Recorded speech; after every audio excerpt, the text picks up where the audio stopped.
Exodus chapter 20, verse 13. We're in the fifth commandment, as the Lutherans number it. The fifth commandment is, you shall not murder. Okay, that's a short one. Should be pretty easy, right? You would think. Let me turn all the way back to Genesis.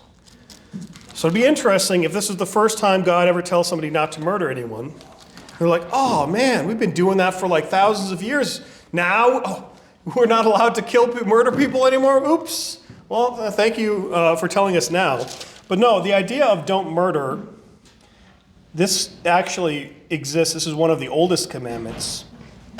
All right, yeah. Okay, so in Genesis 9, verse 6, you actually have an earlier command regarding murder.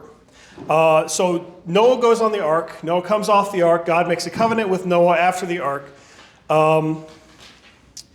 And he says this. I'll start in verse 3. Every moving thing that lives shall be food for you. As I gave you green plants, I give you everything. So everybody was a vegetarian before then.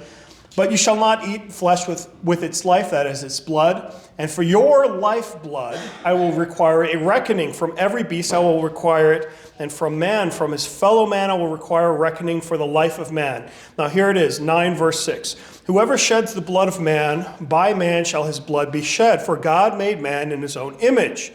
And to you be fruitful and multiply on the earth and multiply in it. Okay, so God establishes this idea that murdering other people is wrong all the way back in Genesis. Obviously, Cain gets in trouble for this, but Noah specifically has this promise about if you're shedding the blood of man, then your blood shall be shed. So you're going to receive punishment. You're going to be put to death if you are murdering other people. So this idea of thou shalt not murder, when this comes up later in Exodus 20, it's not like God just ignored this for thousands of years and just said, murder was okay until this point. That all the way back from Cain and Abel, murder was a problem. And then in Noah, again, he reiterates this concept of murder being bad. In Exodus chapter 20, verse 13, you have, you shall not murder. And I think that this is the best translation of this phrase because it's often translated. If you have the KJV, I think it says you shall not kill. It doesn't say you shall not murder. In some translations, it still says you shall not kill. And a lot of people have been very frustrated about this concept because how can you have this command against killing and be something like a soldier or police officer or work for the government or defend your home or defend your land or your property or your loved ones? How can you do this? Is this not murder as well? And there is a distinction. We don't see it here, but in the Hebrew, there is a distinction in the words that are used. There are different words that mean to take somebody's life. And the word used here, if I remember right, is more along the lines with slaughter. It's not killing, like you would think you kill somebody in war, but it's slaughter, which is often connected with somebody who is defenseless or somebody who you're preying on. So in this case, you shall not murder. If we take it, I think that in the Hebrew, in and of itself, there's a distinction between killing and murder. But we can go farther than that. We can see how God explains this. In the Bible, God gives the power of the sword to the government. In the Old Testament, as well as in Romans 13, the government does not bear the sword in vain, is what is said. So the power to take life, the authority to take life, is given to some people. In fact, again, Genesis 9, verse 6, if, I should have just left it open. By the blood of man, whoever sheds the blood of man, by man shall his blood be shed. So this is this idea of the person who is actually, whoever sheds the blood of man, by man shall his blood be shed, for God made man in his own image. This says that there are executioners. There are people who are given the command to put others to death. So it cannot be that God says, by the blood of man, or, that one person is going to be an executioner, then at the same time, it is always forbidden to kill. And again, a lot of people struggle with this. Is it a sin to kill? And I think Martin Luther does one of the best explanations of this. He's got a pamphlet. You can read it free online if you want to. It's called Whether Soldiers Too Can Be Saved. The idea is that the soldier reached out to him and says, hey, my job, my profession is to kill people. That is part of my job is to kill people. for the sake of my country, for the sake of the defense of others, and love of country and love of my fellow man. How can I go to heaven if the Bible says you shall not kill and my whole job is killing? Now Luther explained it like this. I think he does a good job explaining it. Is he talks about the killing that a soldier does is that the soldier is doing harm for a very specific reason. The soldier is not just killing people for no reason, just killing at random. But rather it's similar to a surgeon. A surgeon takes a scalpel and the surgeon cuts with a scalpel and removes the gangrenous limb, for example. If the hand becomes so infected that it has to come off, the surgeon removes the hand, because if the surgeon doesn't remove the hand, what happens to the rest of the body? It dies. It becomes infected and it dies. So the surgeon has to do damage. The surgeon has to do violence to part of the body to save the rest of the body. Similarly, the soldier has to do violence to specific people to save other people. So the soldier is not acting in just destruction as his goal, but he's rather acting specifically for the sake of loving his neighbor. You have examples in the Bible of Jesus interacting with people in the military, centurions and the like. I'm trying to remember. I think the centurion is his servant. I think his servant is sick or dying, and he comes to Jesus. And it's a fascinating interaction, because Jesus often heals by, he touches people or he interacts with them specifically. He goes and calls out to Lazarus in person. And I believe the centurion, I think it's a centurion, I don't remember, he's a Roman official, he's a soldier. He's a commander. A Roman commander comes up to Jesus and says, please heal my servant. And Jesus basically says, where is he? I can go and visit him. And the Roman soldier says, no, that's not necessary.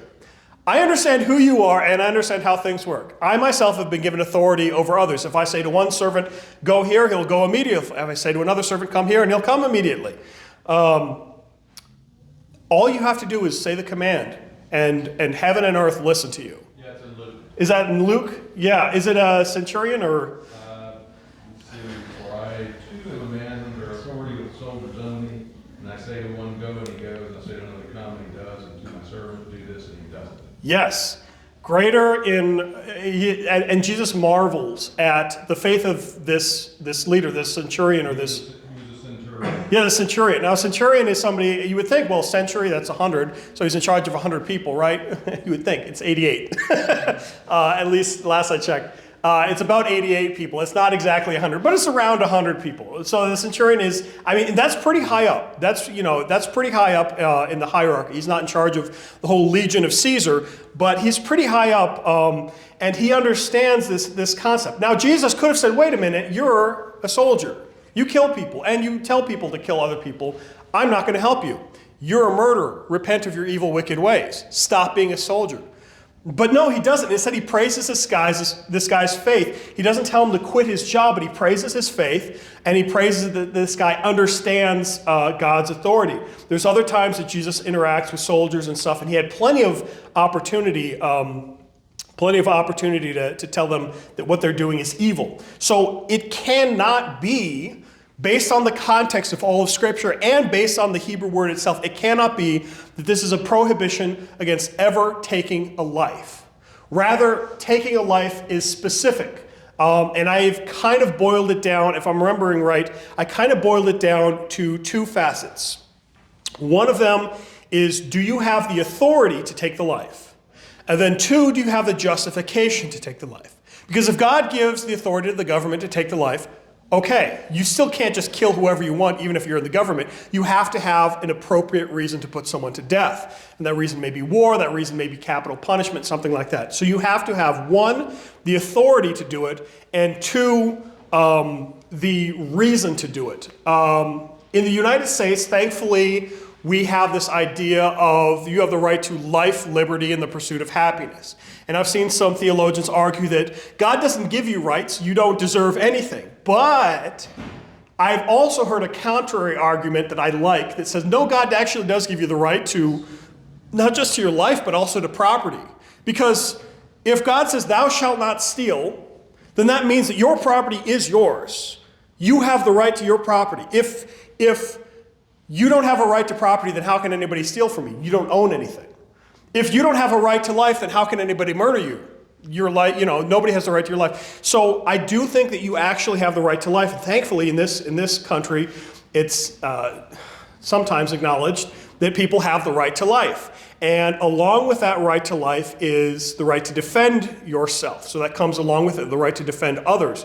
If someone is threatening your life or threatening the life of others, you have the authority given to you by God, but also given to you by government, and the justification to end their life to protect others. So this is some place that I would disagree with other theologians who have many more degrees than I do, is that I do think that the Bible allows for self-defense, and this is way more clear in the American context where the government allows for self-defense as well. I don't think there's a way to say, you can't defend yourself. It's like, no, not only does God allow it, but also your government does allow it. There are governments that don't allow self-defense. Yes, sir. Didn't the apostles carry weapons? The apostles did, yeah. And you're traveling with the Son of God, but yet you feel the need for a sword. Yeah, and there's a couple of verses that come to mind. Now, one of them, I'll use a contrary verse first. Remember, in the garden, Jesus is going to be led away. Malchus comes up. Peter cuts off his ear with a sword that maybe, I've heard some people say that legally that was not the kind of sword that he was allowed to have, although nobody seemed to have a problem with it. But Jesus says you live by the sword, you die by the sword. Now, is Jesus condemning all killing? No. Jesus is stating a fact that if you're a man of war, you're probably going to die in war. If this is your profession, that's probably how it's going to end. If you involve yourself in violence, you will probably die in violence. It's just a reality. There's another section where Jesus says, if you don't have a sword, sell your cloak and buy one. And then the disciples run up to him later and they say, we have 2 swords. Jesus says, that's enough. But is he saying that's sufficient? That's enough swords for you? Or is he saying, you guys aren't getting it. You're not getting what I'm saying. In my mind, I'm going, why else would they carry a sword? Yeah, and there's an argument that you carry a sword to defend yourself against animals, but really a sword is probably not the best way to defend yourself against wild animals. Honestly, something like if you have a shovel, that's going to do you better against a coyote than a sword is. A sword is this long, and you've got to get close with it. It's a weapon. It's all cutting and stuff. With animals, you want to keep them at a distance, that sort of thing. So the idea that you're carrying a sword is probably more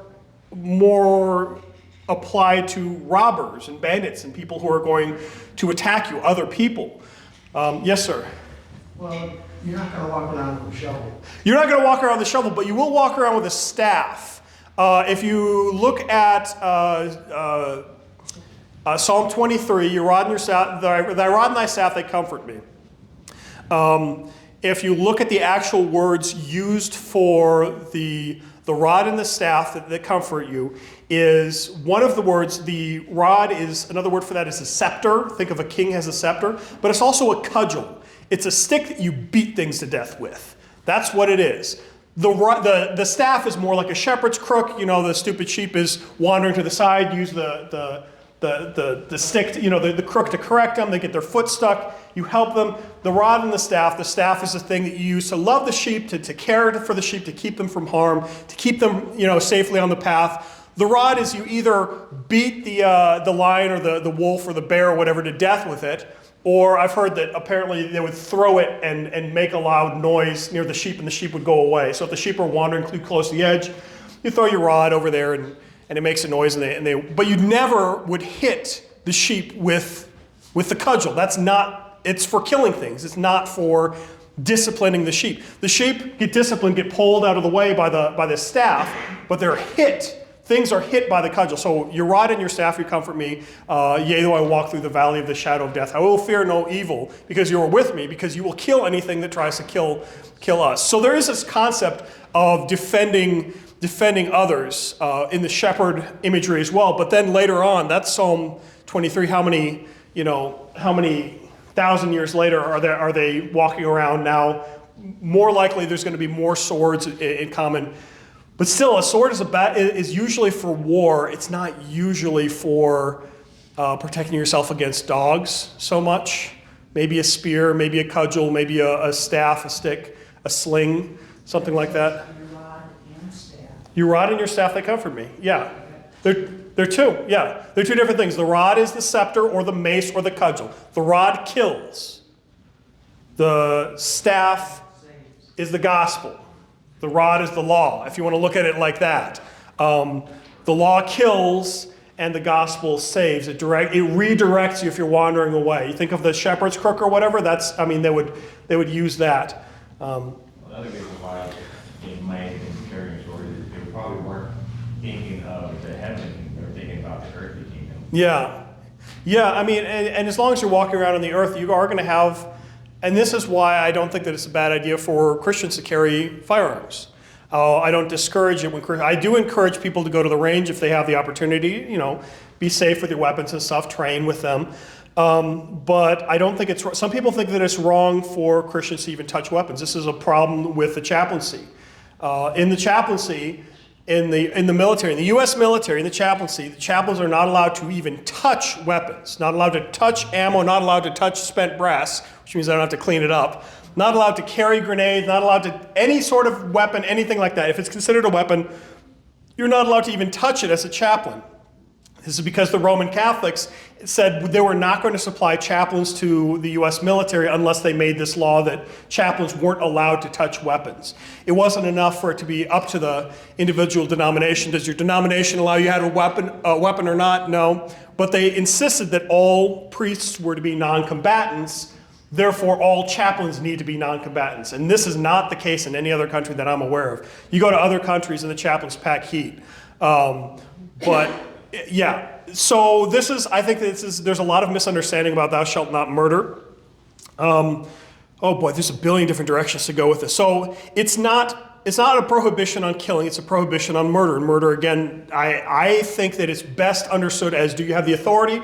Do you have the justification? You have to have both of those things in order for it to be a justified killing. Is it a tragedy when somebody is killed? Yeah, it's always a tragedy when human life is lost. Sometimes it's a necessary tragedy. There are some people who needed to die. It's also in, Yeah. when God commanded the sanctuary city, he's talking about, what? If somebody was laying in wait, Yeah. that's, then hand it over, but if he killed them by accident, Yeah. into the sanctuary city. Yeah. There's a distinction there too, between laying in wait to kill somebody or accidentally. Right, yeah, there's a distinction that God makes there, because if it's just any time you kill somebody, accident or otherwise, it's the same punishment, you get put to death, then God would never have made that distinction. He's talking about later on, this concept of a sanctuary city is, it's not our modern concept of a sanctuary city, but it's the idea of if by your actions accidentally somebody else dies, whether that's manslaughter or whatever, if it's an accident, then you go to this city and basically you live there. You're not being punished, but you have to live in that city. There are consequences for your actions, but you're not put to death. Versus somebody who intentionally is lying in wait and murders somebody, that's a completely different situation. That person is tried and put to death. So the Bible does make a distinction between accidental death and intentional murder. And again, this comes back to, it is not thou shalt not kill, but thou shalt not murder. All right, are there any, okay, I mean, and I could get into all kinds of things. We just had the March for Life. This is why we would consider abortion to be murder. Because one, do you have the authority to take the life of an infant, an unborn? Who has that authority? Aside from God, I don't think any person has ever been given that authority. And then even two, do you have the justification for that? So just because somebody's your kid doesn't mean you have the authority to kill them. In other religions, that's true. I was reading a lot of stuff about Japanese society, and in a version of a kind of Buddhist Shintoism or whatever, the father of the household can basically just kill everybody in the house whenever he wants to, for any reason. Morally, he's justified, and he just has the authority to do that. But the Bible never gives that authority to people to just be able to kill whoever they want in their family. Yes, sir? In Numbers, where God is setting aside cities of refuge, there seems to be an implication that revenge murder is permitted up to a point. And the avenger of blood would be if someone executed revenge. Yeah, I mean, I'll have to wait till I'd have to read the context specifically. There is, again, it would be kind of a consequences for actions. Remember, when these cities are being set up, this is God as a theocracy. This is not King David is already on the throne and you already have an earthly government. This is before the earthly government existed.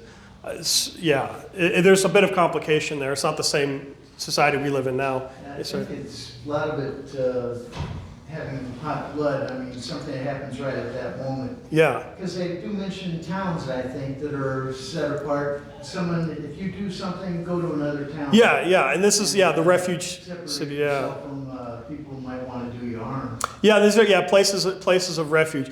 And the idea is that you're supposed to be kind of protected. That there's a distinction between killing and there's even a distinction between murder and premeditated murder. I think is made in at least one of the commandments, or no, one of the things where if you're having an argument and somebody dies in the argument, that's different than you lying in wait for them and ambushing them.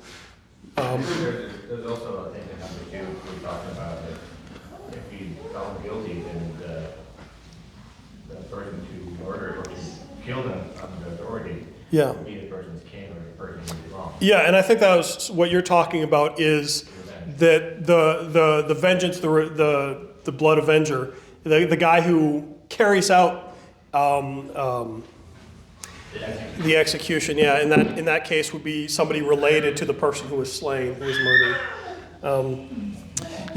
So other things, murder also applies to, so those, not only do you not have the authority to take the life of the unborn, but you also do not have the justification. And I don't want him to grow up in a world where I'm financially struggling. It's not a justification to kill somebody.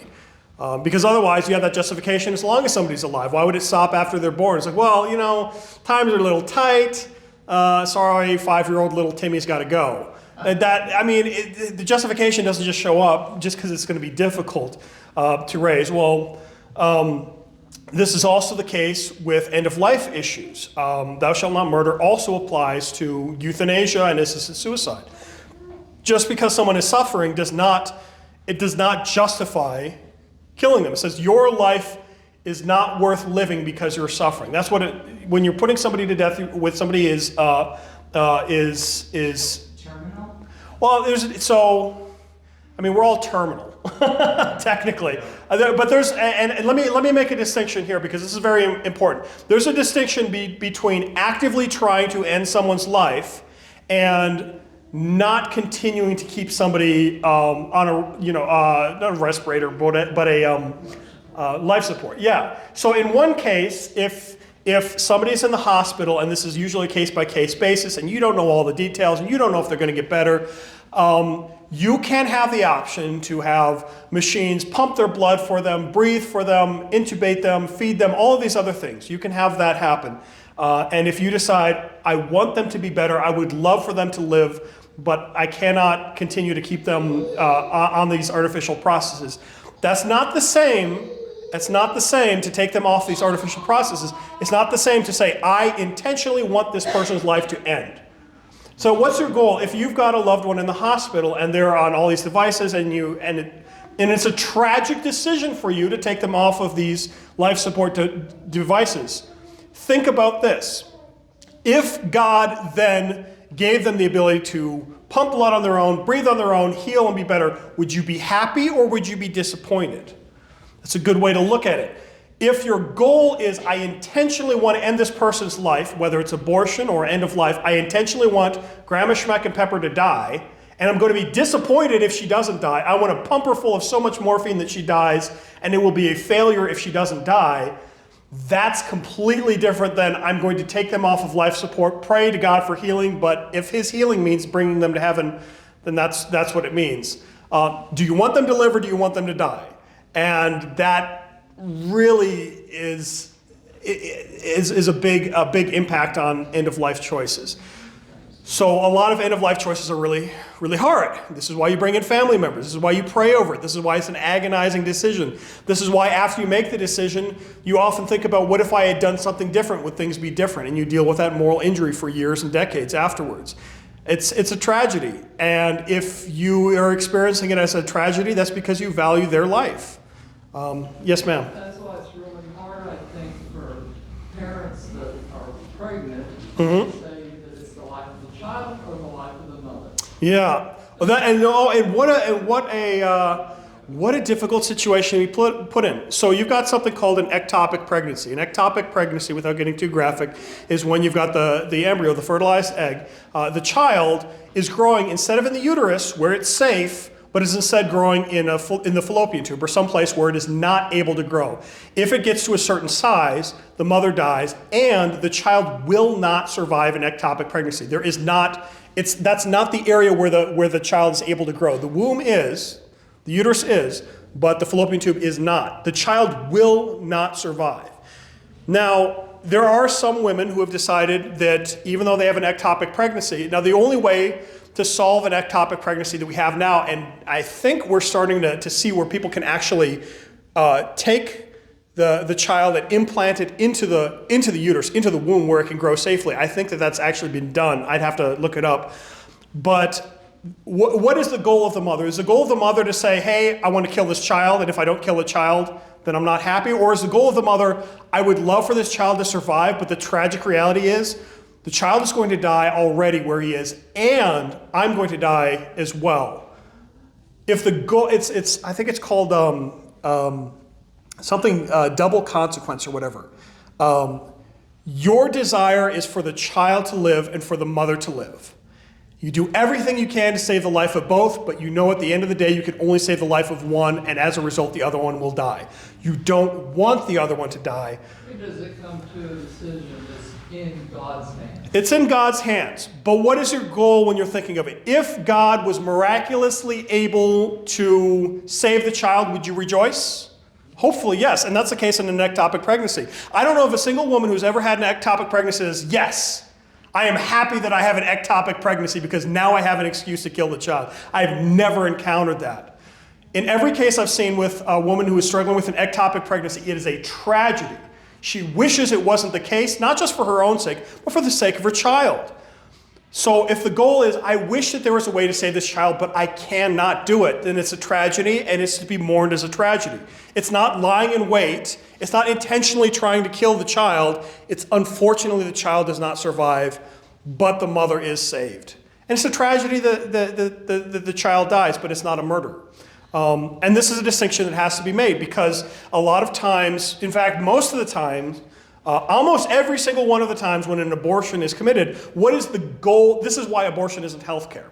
What is the goal of abortion? If you want to know what the goal of abortion is, To remove the uterus. not to remove that's hysterectomy. To kill the child. If an abortion fails, what does that mean? The child has survived. So the goal of the abortion is that the child is dead. The goal of an ectopic pregnancy is to save life, not to end life. And this is why that these things are different. It's completely different when somebody's goal is to end a life. That's not healthcare, that's murder. Or if it was somehow justified, that's a killing. It's completely different than the tragic reality that we live in a sinful world, a fallen world where there's just medical consequences, biological realities we have to deal with. This is an important distinction. Yes, sir. Leading up to Roe v. Wade, the practitioners of abortion, they used a scientific argument that the baby in the womb wasn't actually a human being. It was a recapitulation of a place in phylogeny. They're phylum. Yeah. So they actually called them fish and Clumps of cells and yeah. They made that argument. I'm not kidding. Yeah. And so you weren't killing a human life. Well, this is They're making an argument today. Listen to this. yeah. The same non-believers are making an argument that you're not a human being until you become self-aware. Mm-hmm. So you can kill a child up until 2 years of age because psychologically they're not self-aware. And they're making the same argument for euthanasia because They're no longer self-aware. Yeah. lacks self-awareness. Yeah. Well, I mean, the answer to this obviously is just kill people when they're asleep. If consciousness is what determines humanity, then anybody who's unconscious is fair game, right? They're just clumps of cells, 40-year-old clumps of cells.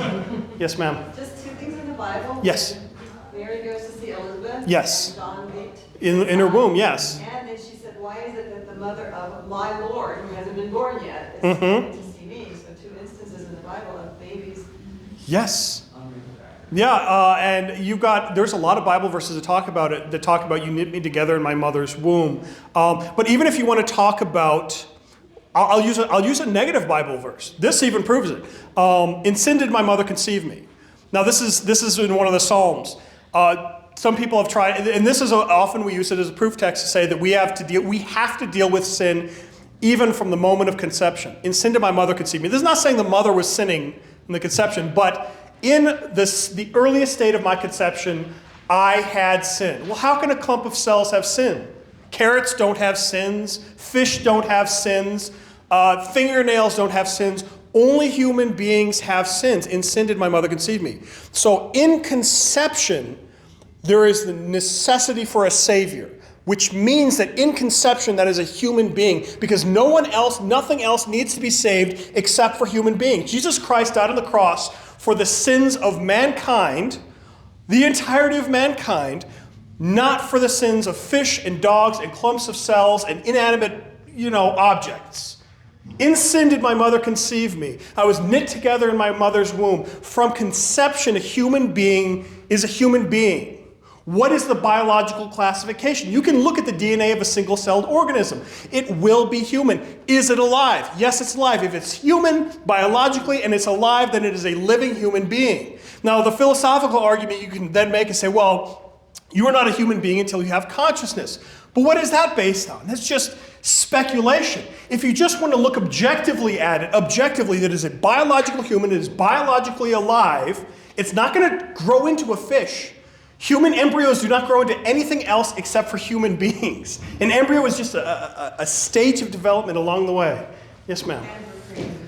And we're created in God's image. You weren't here for this, but Jenna, you were not here for this morning. But Genesis 9, verse 6, this applies. Whoever sheds the blood of man, by man shall his blood be shed. For God made man in his image. God made man in his image, not when man is 2 years old or past the age of reason or 40 years old, but you're no longer do you lose the image of God when you fall asleep, when you're no longer conscious? Do you lose the image of God when you're 90 years old, when you have dementia? Do you lose the image of God when you're so sick that you have a stroke? No. You have the image of God from your creation. It's connected. I mean, it's not even just connected to the blood, but it's connected to who you are. From as long as you have human cells, you are a person. It couldn't be any more clear than this. And this protection, this imago Dei, if you want the fancy word, the image of God, the imago Dei, it exists from conception to eternity. You are still in the image of God when he brings you into heaven, when he resurrects you on the last day. You are forever stamped with the image of God. Hallelujah. Jesus holds up a coin one time. He says, whose image is this on the coin? Whose image was on the coin? Caesar's. He says, give to Caesar that which is Caesar. That part is fine. Taxes, whatever. But give to God that which is God. Well, how do you know that which is God? That which is God is that which is stamped with the image of God, which is every single human being of every race and every age and every health status and conscious and unconscious, dead or alive, is all a human being because it is all stamped with the image of God. The likeness of God transcends any distinctive look or biological reality of the person. As long as it is a person, it is somebody made in God's image. And whoever sheds the blood of man, by man shall his blood be shed. They are protected before the 10 Commandments are even written. The protection is given for every single human being. And God never rescinds that protection. This is before the 10 Commandments. This is not when Jesus, I've come to fulfill the commandments, the covenant and stuff. Jesus doesn't say, okay, that doesn't count anymore. He says, you have heard it said, you shall not murder, but I say to you. And he expands this commandment. So this commandment never ends. In any case, we are running low on time. Yes, ma'am. Okay, what's your argument as far as a child conceived in rape? A child conceived in rape. Does this child still bear the image of God? Sure. Yeah. Should the child be punished for the sins of their father? No. Now, it's a tragedy. In fact, I don't know that there's not a harsh enough word to describe how horrible it is, the circumstances which led to the child existing. But to punish the child, because that's what's happening. When a child is put to death, who is suffering? Does the rapist suffer because the child is put to death, or now has some evidence against him been destroyed? He's actually more protected when the child is put to death, because now you can't say, look, I can do a DNA test. I can prove that you are the one who sexually assaulted the woman. Now, there's no child. There's no way to prove this. It's just your word against hers. And in any case, what should happen, let me ask it like this. In this scenario, let's say that let's just simplify it down to 3 people. You've got in this scenario, you've got the one who is the victim, the woman who's the victim, you've got the child who is conceived in rape, and you have the one who committed the assault. Let's just look at these 3 people. Which of these 3 people deserve death? The one who committed the assault. That should be the focus. All of the justice and the judgment and the vengeance should be directed, not against the woman. What did she do? She didn't do anything to deserve this. She didn't do anything to deserve punishment. She was the victim. She didn't cause any of this. It's not, oh, well, she wore a certain thing. No. She's the victim. Put her to the side. You got the child and the person who commits the assault. Which one of them is guilty? Well, the child didn't cause it. The child didn't ask to be born. The child didn't force anything to happen. Put them to the side. The one who committed the crime deserves to be punished for the crime. And the severity of that crime requires a severe punishment. And we can't overlook that. They need to be punished for that crime. In fact, they may not be able to reform. You may not be able to have a change of heart. It might just be that the world is better off without them. That might just be the reality. And at the same time, the punishment for such a severe crime should be so severe that the death penalty should not be overlooked. That might just be the appropriate punishment for this crime. But that should only apply not to the woman, not to the child, but to the one who committed the horrible sin. So in the case of rape, or in the case of incest, getting rid of the child does not get rid of the crime. It doesn't even get rid of the criminal. It doesn't even punish the criminal. All it does is now you've got another crime. Not only do you have assault, but now you've got the death of an innocent person. And now who's responsible for the death of that innocent person? There's just, it's 2 wrongs don't make a right. It's hardly, it hardly feels harsh enough to talk about what is happening here. But it's a horrible situation. And I understand the emotional damage that a woman would have to suffer for raising a child that reminds her of that time that somebody sinned against them so horribly. But at the same time, she might be able to look at this. If she can't, I wouldn't hold it against her. Some mothers might be able to look at this and say, you know what? What you did was evil. Like Joseph says, but what you intended for evil, God used for good. And a child is a good thing. So she might be able to look at it like that. And if she can't, if she has to give the child to somebody else to raise and say, this child, it's just too painful, but I want this child to be loved and I cannot do it as much as the child needs it, I wouldn't hold that against her. Thanks be to God, she's caring for the child. She's doing what she can. And she is not giving this assaulter, she's not allowing him to have one more sin, allowing him to harm one more person. Forever, that child is going to live as a testament that his mother or her mother loved him so much that she would grow up in another household and be taken care of. And this could be an opportunity for the gospel, an opportunity for love. And meanwhile, all of the punishment deserves to fall on just one person. That one person alone is the one who committed the sin. Does that kind of help a little bit? Now, I'm not saying this is not emotionally easy to handle. And again, far be it from me to ever say to somebody who has survived an assault like this to say, you fix your emotions right now. You can't do that. You can't say, well, start thinking good about this right now. But the guilt of having a child be put to death, she doesn't need that on her conscience. She's innocent. She doesn't need to forever think about, what if my child grew up and I loved them? What if my child grew up and she loved me? Don't burden her conscience with that. It's a terrible thing. There's consequences for sin, but more sin is not the answer in this case. But again, probably one of the hardest situations in the world to deal with. This is not oh yeah, obviously, just do this. Obviously, we should never treat it as flippantly as that. It should be treated with as much gravity as exists. This is life and death. This is a horrible, horrible crime that has left not just the victim, but everybody who loves her is now hurt for her.